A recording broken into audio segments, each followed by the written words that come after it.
शहर धोलावीरा, जो कि 5000 साल पुराना एक नगर हुआ करता था, यानी कि इजिप्ट के पिरामिड से भी ज्यादा पुराना। तो किसी जमाने में सिंधु घाटी सभ्यता यानी कि इंडस वैली सिविलाइजेशन का हिस्सा और उसके सबसे बेहतरीन शहरों में से एक हुआ करता था ये धोलावीरा। भारत के पश्चिमी छोर पर गुजरात राज्य में एक बहुत बड़ा बियाबान है, जिसको हिंदी में कच्छ का रण और अंग्रेजी में रण ऑफ कच्छ बोला जाता है। लगभग 27,000 स्क्वायर किलोमीटर के क्षेत्र में फैला हुआ नमक का यह विशाल ताल किसी जमाने में समुद्र का एक हिस्सा हुआ करता था, लेकिन हजारों वर्षों के भौगोलिक बदलाव के कारण ये एक बहुत बड़ा नमक का बंजर ताल बन गया और यहीं पर बसा था भारत के अनजाने इतिहास के महानतम शहरों में से एक हड़प्पा का धोलावीरा।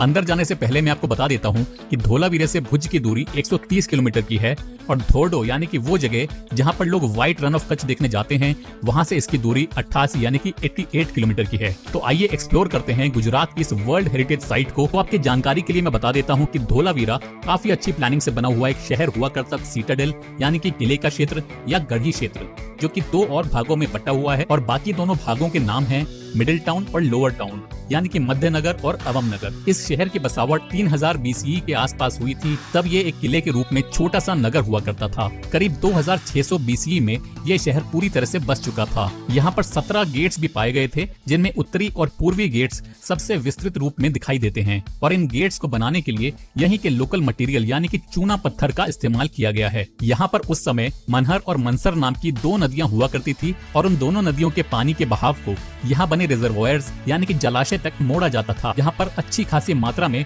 पानी को स्टोर किया जाता है, जिससे कि जरूरत के समय में उस पानी को यूज किया जा सके। तो इन 2 नदियों के बहाव को मोड़ने के लिए यहाँ बने चेक डैम्स को इस्तेमाल में लाया जाता था और यही नहीं बल्कि इन चेक डैम्स का जो सरप्लस यानी कि अधिशेष पानी होता था, उसको दक्षिणी रिजर्वोयर तक ले जाने के लिए यहाँ एक नहर भी बनाई गई थी। धोलावीरा में नदी नालों पर इन डैम्स का पाया जाना इसको वाकई एक यूनिक एंशिएंट सिविलाइजेशन बनाता है। ये वाला जो रिजर्वोयर यानी जलाशय आप देख रहे हैं, ये इस किले के पूर्व में स्थित है, इसीलिए इसका नाम रखा गया है ईस्ट रिजर्वोयर। ये यहाँ का सबसे बड़ा, सुंदर और शानदार जलाशय माना जाता है। तो ये रिजर्वोयर शेप में रेक्टेंगुलर है और इसकी गहराई लगभग 7.5 मीटर की है। इस जलाशय में 3 कोनों पर नीचे उतरने के लिए 30 सीढ़ियां भी बनाई गई हैं और इसके अंदर ही चट्टानों को काटकर एक कुएं का भी निर्माण किया गया है। इस कुएं में कुछ सीढ़ियां दी गई हैं और पत्थरों से ही इसका घेराव भी किया गया है। इस जलाशय को साउथ एशिया का सबसे पुराना जलाशय भी माना जा सकता है। यहाँ पर कुछ मूर्तियां भी पाई गई थी, जिनमें एक यूनिकॉर्न की मूर्ति समेत और भी कई सारी मूर्तियां थी,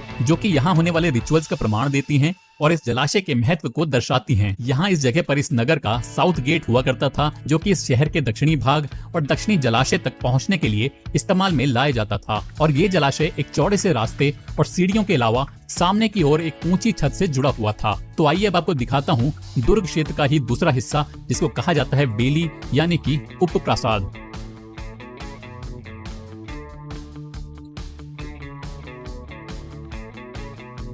यहाँ पर आप देखेंगे कि अन्नगार यानी कि ग्रैनरी के रूप में 4 एक जैसे कक्ष बने हुए हैं, जो कि 4 मीटर गहरे हैं। इन कक्षों को अन्न भंडार यानी कि राशन वगैरह की चीजें स्टोर करने के लिए सीटाडेल यानी गढ़ी क्षेत्र के लोग इस्तेमाल में लाया करते थे। धोलावीरा करीब 1500 साल तक बसा रहा और ऐसा मालूम पड़ता है कि यहाँ के लोग बहुत ही सभ्य हुआ करते थे। उनके पास उस जमाने में भी बहुत ही बढ़िया टेक्नोलॉजी थी। आप खुद सोच के देखिए, 3600 BCE में उन्होंने जमीन के नीचे नालियां बना ली थी। उनके पास पकी हुई ईंटें थी और एक ऐसा शहर था जो एक प्रॉपर प्लानिंग से बनाया गया था। एक ऐसा शहर जो एक प्लेटफॉर्म के ऊपर बसा था, जिसका मतलब ये हुआ कि वो सिविक प्लानिंग के बारे में जानकारी रखते थे और उनको ट्रिग्नोमेट्री की भी बहुत अच्छी समझ थी, रेशियो का अंदाजा था और वो ऐसे कैलकुलेशन की समझ भी रखते थे जो एक महानगर की बसावट के लिए जरूरी है। लेकिन इस प्राचीन शहर को बसाने वाले लोग आखिर कौन थे? उन्होंने उस जमाने में ट्रिग्नोमेट्री का यूज किया था जब दुनिया उससे बिल्कुल भी परिचित नहीं थी। तो क्या ऐसा कहा जा सकता है कि हमारे पूर्वजों ने अपने शहर बसाने के लिए मिट्टी के मॉडल्स बनाए थे? हम ये कभी नहीं जान पाएंगे। लेकिन इस बात को भी झुटलाया नहीं जा सकता कि उन्हें सिविल इंजीनियरिंग, जियोलॉजी और हाइड्रोलॉजी की अच्छी जानकारी थी। धोलावीरा उस समय एक ऐसा शहर था जहां पानी की काफी अच्छी व्यवस्था थी, क्योंकि जैसा कि मैंने पहले भी बताया, ये शहर 2 नदियों के बीच में बसा था और इसके उत्तर में मनसर और दक्षिण में मनहर नदी बहती थी। इन दोनों नदियों को इस पूरे शहर में बने हुए एक दूसरे से जुड़े हुए रिजर्वोयर्स से जोड़ा गया था। आज 21वीं सदी में पूरी दुनिया में पीने के पानी की कमी होती जा रही है, जिसकी वजह से आने वाले समय में युद्ध की स्थिति भी बन सकती है। लेकिन उन्होंने शहर धोलावीरा में पानी पर पूरी तरह से नियंत्रण कर लिया था। वो चैनल्स और डैम्स का इस्तेमाल किया करते थे। तो हम चाहें तो इस प्राचीन सभ्यता से नसीहत लेकर आज भी उन चीजों को यूज कर सकते हैं। 5000 साल पहले धोलावीरा अरब सागर का एक बहुत ही व्यस्त बंदरगाह यानी कि पोर्ट हुआ करता था। यहाँ के लोग उस जमाने में मनके यानी कि बीड्स बनाया करते थे,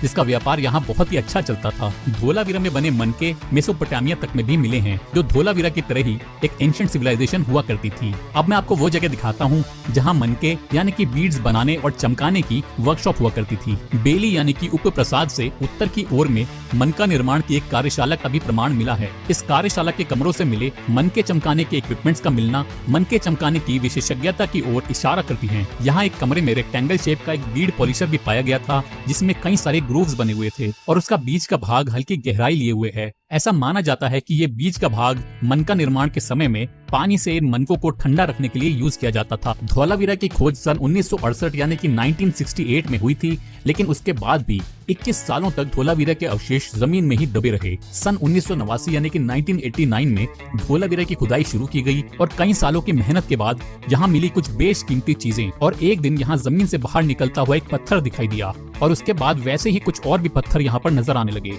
जो शायद किसी बहुत ही पुरानी भाषा या कोड के थे या शायद किसी और ही दुनिया के। यहाँ पर ऐसी कोई भी चीज पहले नहीं पाई गई थी। क्या यह सिंधु घाटी सभ्यता के राज से पर्दा उठा सकता था, जिसके रहस्य छुपे थे? एक ऐसी भाषा तक समझ नहीं पाया। एक के बाद एक यहाँ लगभग 10 प्रतीक पाए गए और ये सभी व्हाइट जिप्सम से बने हुए थे। धौलावीरा में की गई खोज में सबसे चौंकाने वाली और अच्छी बात ये है कि वो उन आर्कियोलॉजिस्ट्स को उस शहर के गेट के बेस के पास मिले थे और ऐसा माना जाता है कि ये उस जमाने में एक साइन बोर्ड हुआ करता था, मगर उस पर क्या लिखा था वो हम नहीं जानते क्योंकि हम उसको पढ़ नहीं सकते। तो हड़प्पा के लेखों के साथ सबसे बड़ी परेशानी यही है कि हमको आज तक उसको पढ़ने वाला नहीं मिल पाया है और इसी वजह से धौलावीरा के वो प्रतीक आज भी राज बने हुए। अब हम इस शहर के गढ़ी क्षेत्र यानी कि सीटाडेल पर आ गए हैं। ये इस शहर का सबसे ऊंचा टीला है और ये यहाँ के साउथ ईस्टर्न पार्ट में बना हुआ है, यानी कि पूर्व में राजप्रासाद और पश्चिम में उप प्रासाद। इस किले में लगभग 1500 साल तक बसावट और संस्कृति अस्तित्व में रही थी, जिनको 7 अलग अलग स्टेज में डिवाइड किया गया है। तो लगभग 3rd मिलेनियम BCE की शुरुआत में स्टेज 1 के दौरान इस जगह पर बसावट होनी शुरू हो गई थी और 7वीं यानी कि 7th स्टेज के प्रमाण भी इसी क्षेत्र में पाए गए थे। इस शहर के अलग अलग हिस्सों में बारिश के पानी के ड्रेनेज के लिए छोटी बड़ी नालियों का एक प्रॉपर नेटवर्क बनाया गया था। इस नेटवर्क के बनाए जाने का फायदा ये था कि ये सभी नालियां शहर के अलग अलग हिस्सों से निकलकर अंत में एक बड़ी नाली से मिलती थी। इन नालियों की खासियत ये थी कि इनमें चौड़े रास्तों समेत ढलान, सीढ़ियों का प्रबंध, मैन होल्स और पक्का फर्श भी बनाया गया था। यहाँ की मुख्य नाली इतनी ऊंची थी कि एक सामान्य व्यक्ति उसमें आसानी से चल सकता था। इन सभी नालियों से लाए हुए पानी को उप प्रासाद यानी कि बेली के पश्चिमी ओर में बने हुए बड़े रिजर्वोयर में स्टोर किया जाता था।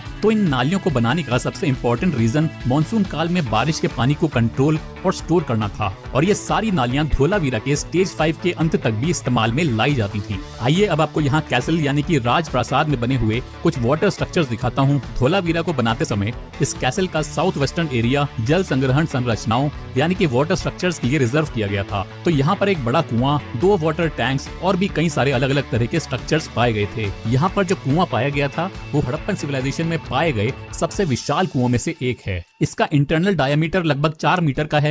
यहाँ पर कुएं से रहट यानी कि पुली सिस्टम द्वारा पानी निकालने का भी एविडेंस पाया गया है। ये हम इसलिए कह सकते हैं क्योंकि कुएं की दीवारों पर जो स्लैब डाला गया है उस पर रस्सी के घिसने के निशान देखे गए थे। इन कुओं को एक ढकी हुई नाली के जरिए 2 जलाशयों से जोड़ा गया था, जिनमें जरूरत पड़ने पर पानी इकट्ठा किया जाता था। इन जलाशयों से पानी निकालने के लिए सीढ़ियों का भी प्रबंध किया गया था।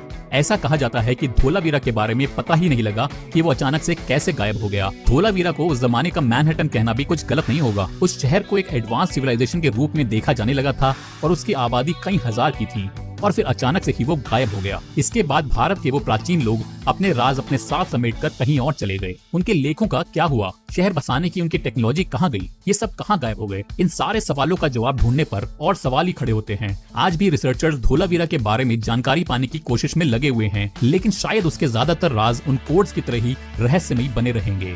धौलावीरा की खुदाई सन 1989 से लेकर 2004 तक यानी कि 1989 से 2004 तक यानी कि कुल मिलाकर 15 साल तक चली थी और तब जाके ये मालूम पड़ा था कि ये भारतीय उपमहाद्वीप की यानी कि इंडियन सबकॉन्टिनेंट की सबसे बड़ी हड़प्पन साइट्स में से एक है। तो खुदाई के दौरान यहाँ पर मिली चीजें यहाँ के आर्कियोलॉजिकल म्यूजियम में रखी गई हैं, जिसमें टेराकोटा से बनी हुई उस जमाने की ज्वेलरी नजर आएंगी, जो ये दर्शाती हैं कि उस जमाने में भी महिलाओं को तरह तरह के आभूषण पहनने में कितनी ज्यादा रुचि थी। और आपको यहाँ पर अलग अलग प्रकार की मुहर यानी कि सील्स भी दिखाई देंगी, जिनमें आपको विभिन्न प्रकार के जानवरों की नक्काशी देखने के लिए मिलेगी। आर्कियोलॉजिस्ट के अनुसार इन मुहरों को यहाँ से निर्यात होने वाले सामान पर लगाया जाता था, जिससे उस सामान के साथ कोई भी तरह की छेड़छाड़ न हो सके और ये पता लगाया जा सके कि वो सामान कहाँ से आया था। तो इन चीजों के अलावा इस म्यूजियम में आपको कीमती पत्थर, सोने, तांबे और टेराकोटा से बने हुए मनके और बर्तन वगैरह भी देखने के लिए मिल जाएंगे। तो अगर आपको ये म्यूजियम भी घूमना है तो मैं बता देता हूँ कि ये सुबह 9 बजे से लेकर शाम के 5 बजे तक शुक्रवार के अलावा रोजाना खुला रहता है और यहाँ का टिकट प्राइस 5 रुपए का है। और हाँ, जाने से पहले मैं आपको ये भी बता देता हूँ कि अगर आपको यहाँ धोलावीरा में रुकने का मन है तो यहाँ पर थोड़े बहुत ऑप्शंस भी अवेलेबल हैं और उनमें से एक है धोलावीरा टूरिज्म रिजॉर्ट।